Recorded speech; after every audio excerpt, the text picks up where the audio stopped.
In the 1970s, Porsche's dominance in endurance racing was unrivaled. Le Mans victories piled up, solidifying their place among the greatest teams of all time. And their newest car, the Porsche 935, wasn't any different. It shattered records and left its competitors gasping for breath. But Porsche wanted more. They sought to push the boundaries further, to create a true monster that would leave all in its wake. Enter the Porsche 935/78, also known as the Porsche Moby Dick. A beast born from the fiery passion and audacious vision of the Porsche engineers. They unleashed their creativity, tearing pages from the rulebooks and embarking on a journey that would redefine what a race car could be. Group 5, also known as Special Production Cars, was an electrifying racing category that captured the imagination of motorsport enthusiasts during the 1970s and early 1980s. In this era, manufacturers were given more freedom to push the boundaries of design and performance, resulting in some of the most visually captivating and ferocious racing machines ever created. But it wasn't just about the looks. Group 5 cars were true performance monsters. With turbocharged engines producing upwards of 700 horsepower, these machines pushed the limits of what was considered possible at the time. With cars like the BMW CSL, the Ferrari 512 Silhouette, and the Ford Capri-Zac Speed Turbo, the competition was crazy. But among these iconic vehicles, one car stood above the rest. And this car was the Porsche 935.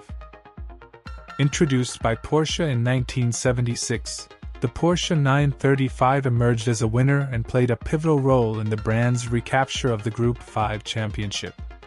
Notably, what set the Porsche 935 apart was its distinctive design, which served an aerodynamic purpose. The regulations specified that only the bonnet, roof, doors, and rail panel must remain unmodified.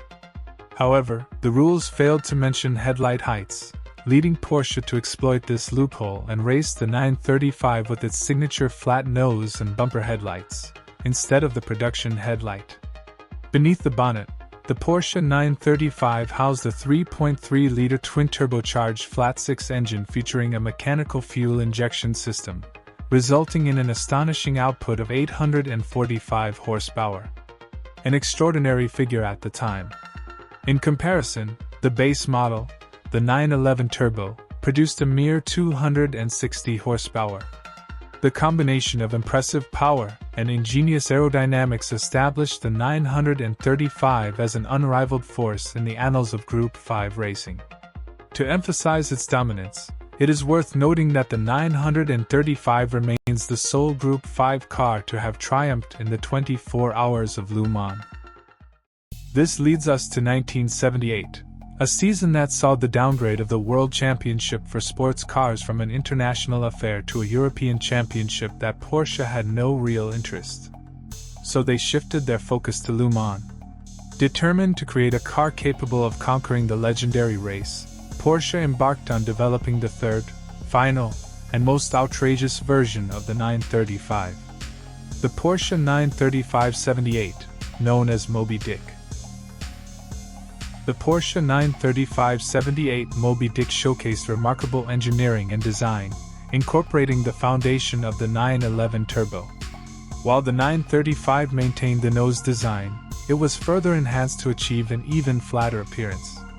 However, the most notable feature of the car was its sizable tail, which underwent a complete transformation thanks to Norbert Singer, Porsche's chief engineer.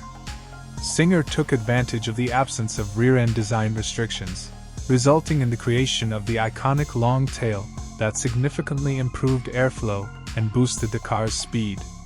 The regulations specified that the production car's rear window should remain unchanged, disrupting the airflow dynamics of Moby Dick. Nevertheless, Singer ingeniously added another window on top of the existing one, aligning with Porsche's preferences. Furthermore, an additional rule prevented manufacturers from modifying the doors, resulting in a peculiar design for most Group 5 cars where the side panels appeared bulky and wide, while the doors remained unaltered, appearing somewhat disconnected from the overall aesthetic.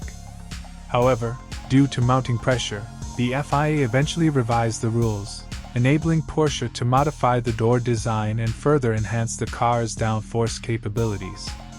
The Porsche 935/78 earned the nickname Moby Dick due to its iconic appearance, reminiscent of the enormous white whale featured in Herman Melville's renowned 1851 novel.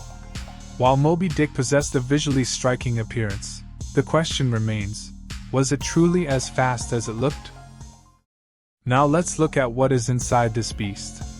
At the heart of the Porsche 935/78 Moby Dick resided the latest iteration of the 3-liter twin-turbocharged flat-six engine. However, this engine presented a notable change from its predecessor. Historically, Porsche had relied on air cooling, but for the first time in their history, they opted for a water-cooled design due to concerns regarding reliability. This transition to water cooling enabled the engine to withstand higher levels of boost pressure, marking the 935/78 as the first Porsche to use this cooling method. Equipped with 2 KKK turbochargers and wastegates designed by Porsche themselves, the engine generated approximately 850 horsepower, a figure closely resembling that of the previous 935 model. With this astonishing power output, coupled with enhanced aerodynamics, the Porsche 935/78 emerged as massive evolution of the 935 model. However, despite its promising attributes, the car's racing career did not unfold as successfully as anticipated. Porsche initially intended to compete with Moby Dick in the World Championship for makes, but they chose to limit its participation to avoid overshadowing the private teams racing with the 935/77A models. As a result, Moby Dick had a rather brief racing tenure, appearing in only one race, the coast-set 6 hours at Silverstone, where its performance was nothing short of remarkable. The car not only demonstrated dominance but exceeded all expectations. It finished a staggering 7 laps ahead of its closest competitor and set the fastest lap time, showcasing its unparalleled speed compared to other Group 5 cars. The pinnacle of Moby Dick's career was anticipated at the 1978 24 Hours of Le Mans, the race it was specifically designed for. Unfortunately, things didn't go as planned. Despite a strong start in qualifying and securing third place on the grid, the actual race proved challenging. Various setbacks, including a puncture, an oil leak, and high fuel consumption, resulted in more pit stops than anticipated. Ultimately, Moby Dick finished in 8th place overall. However, it still managed to demonstrate its incredible speed, reaching a top speed of 367 km per hour or 228 miles per hour on the Mulsanne Straight, making it the fastest car in the race that year. Following Le Mans, Moby Dick made appearances in a couple more races, including the final round of the World Sports Car Championship at Vallelunga and the ADAX 200 miles of Nuremberg. Unfortunately, it was unable to finish either of these races. With Porsche's factory team temporarily retiring from motorsport, further development of Moby Dick was halted, marking the end of its illustrious racing career. However, the legacy of this iconic car proved too powerful to fade away after its initial debut.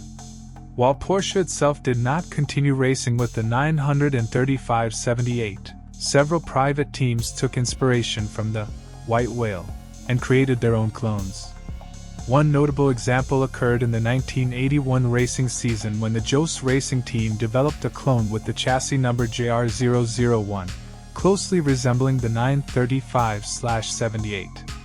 This car experienced some success in 1983, securing a commendable third-place finish in the Road Atlanta 500 km and the 6 Hours of Riverside race, as well as a second-place finish in the Pocono 500 miles event. Additionally, Andio also crafted their version of a long-tail 935. This particular rendition proved to be a formidable competitor, achieving notable results such as a second-place finish in the 1982 6 Hours of Riverside, a third-place finish in the 1984 12 Hours of Sebring, a second-place finish in the 1984 24 Hours of Daytona, and most significantly, claiming victory in the 1983 Daytona 24-hour race. These accomplishments highlight the immense potential of the original car, even though it may not have achieved considerable success during its own racing career.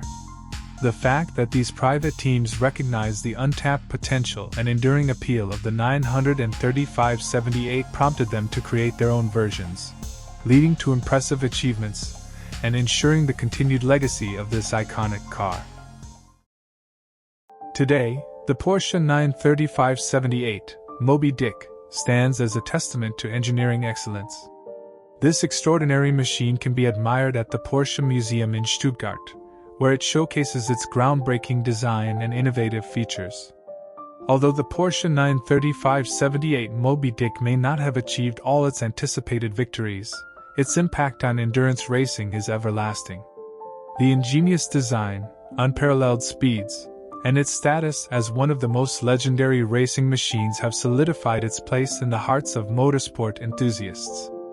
Moby Dick remains a symbol of innovation, pushing the boundaries of what is possible in the pursuit of racing excellence. Its legacy continues to inspire future generations of racing engineers and fans alike. If you guys like the video, make sure to subscribe to not miss another upload. Make sure to check out some of the other videos talking about cars that became iconic with their history.